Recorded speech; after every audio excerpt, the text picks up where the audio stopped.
मेरे एक स्टूडेंट थी जिसका नीट 26 के बीच में स्कोर आ रहा था ऑलमोस्ट 690 मार्क्स।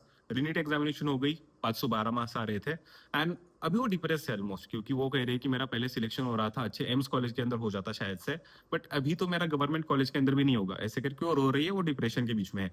चलो जाने दो, एक स्टूडेंट है ना, किसको फर्क पड़ता है, चलो जाने दो, लिटरली जाने दो। 2024 के बीच में क्या हुआ था पता है? रीनीट एग्जामिनेशन हुई थी कुछ जगह पर, कुछ सेंटर्स पर, कुछ बच्चों के लिए हो गई थी। क्वेश्चन पेपर बहुत ज्यादा सिंपल था, चलो अच्छी बात है, कोई दिक्कत नहीं है, ये भी हम बात छोड़ देते हैं, दो बातें हमने छोड़ दी। 2025 के बीच में अनएक्सपेक्टेडली क्वेश्चन पेपर बहुत डिफिकल्ट आया, अनएक्सपेक्टेडली। जेडब्ल्यू एडवांस का हमें पता होता है कि क्वेश्चन पेपर डिफिकल्ट आएगा तो हमारी प्रिपरेशन रहती है, बट नीट का पता नहीं होता है। अनएक्सपेक्टेडली क्वेश्चन पेपर डिफिकल्ट आया, बच्चों की वाट लग गई, चलो वो भी जाने दो, कोई दिक्कत नहीं है। 2025 के बहुत ज्यादा रिपीटर्स या ड्रॉपर्स बच्चे होंगे, नीट 26 के लिए प्रिपेयर कर रहे थे, अच्छे से प्रिपेयर कर रहे थे, ऑन टाइम पेपर हो गया, पेपर अच्छे से हो गया, कोई दिक्कत नहीं है।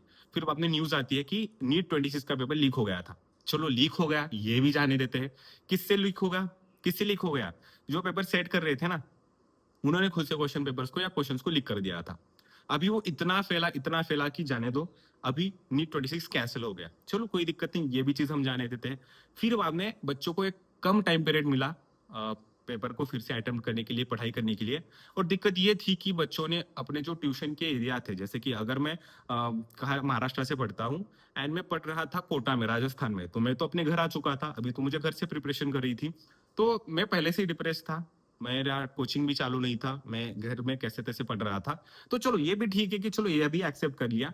अभी रीनीट का पेपर जो था, बायोलॉजी ठीक आया, but physics and chemistry literally भाई साहब अनएक्सपेक्टेड था। हाँ देखो, टफ आएगा या मॉडरेट टफ आएगा इसका हमने अनुमान लगाया था, पर इतना टफ आएगा, इतना लेंदी आएगा कि फिजिकल केमिस्ट्री भी फिजिक्स से ज्यादा गंदा लगे, ये हमने सोचा नहीं था। फिजिक्स इतना गंदा था कि आप अगर जाके देखोगे ना, मैंने एनवी सर का पूरा ये देखा, पेपर सॉल्विंग देखा, एलन का देखा, मैंने खुद से देखा, क्योंकि मुझे ना पर्सनली फिजिक्स उतना अच्छे से आता नहीं है। और ऑनेस्टली बताऊं तो मैंने 2020 के अंदर पढ़ा था, कभी 2020 के अंदर, तो मुझे फिजिक्स नहीं आता है। केमिस्ट्री चलो मैं कर ही लेता हूँ, बट फिजिक्स नहीं आता है। मैंने फिजिक्स का क्वेश्चन पेपर सॉल्विंग देखा, मैंने देखा कि टीचर मतलब इतना सभी मेथड्स लगाने के बाद हर एक क्वेश्चन के लिए 5 से लेकर 10 मिनट लग रहे, बच्चे कैसे सॉल्व करेंगे? ये भी जाने दिया।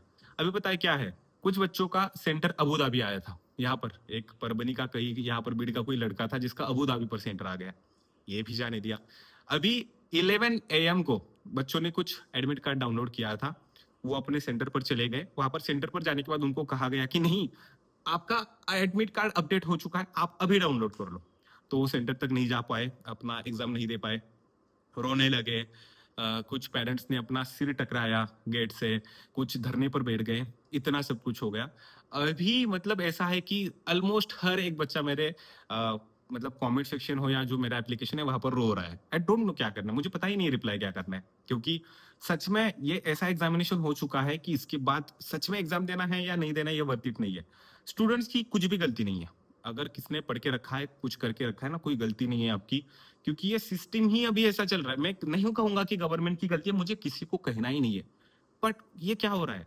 इसके बाद आप 5.5 साल डॉक्टर के लिए पढ़ोगे लिटरली, उसके बाद आपको नीट पीजी देना पड़ेगा, आप एमडी करोगे, शायद से हो सकता है कि वहां पर भी आपको ड्रॉप लेना पड़े, ठीक है। आई एम नॉट सेइंग कि क्या करना है, आपको इतना करना पड़ रहा है, इतना सब कुछ। उसके बाद स्पेशलाइजेशन करना है, उसके बाद खुद को हॉस्पिटल डालना है, अगर बैकग्राउंड अच्छा है तो ठीक है, नहीं तो स्ट्रगल है, अगेन बहुत ज्यादा स्ट्रगल है।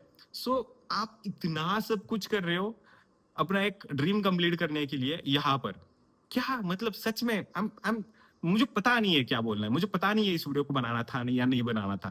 मैं ऐसे ही उड़ गया हूँ, ऐसे ही मैं वीडियोस को बनाने मतलब लग गया। मुझे बहुत सारे बच्चों को रिप्लाई करना है, मैं नहीं कर पा रहा, मेरे को पता नहीं क्या रिप्लाई करना है, कैसे करना है। हर कोई रो रहा है कि मेरा नहीं होगा, किसका होगा पता नहीं है। मतलब देखो यार, जब भी अनएक्सपेक्टेड चीजें होती है ना, तो वो मत किया करो यार, पता नहीं चल रहा है। अभी मेरे पेरेंट्स से ये रिक्वेस्ट है कि अपने बच्चों को खुश रखो, आराम से रखो, ये अभी उनकी गलती बिल्कुल भी नहीं है। एंड जाने दो, अभी छोड़ दो यार, क्या ही बोलेंगे।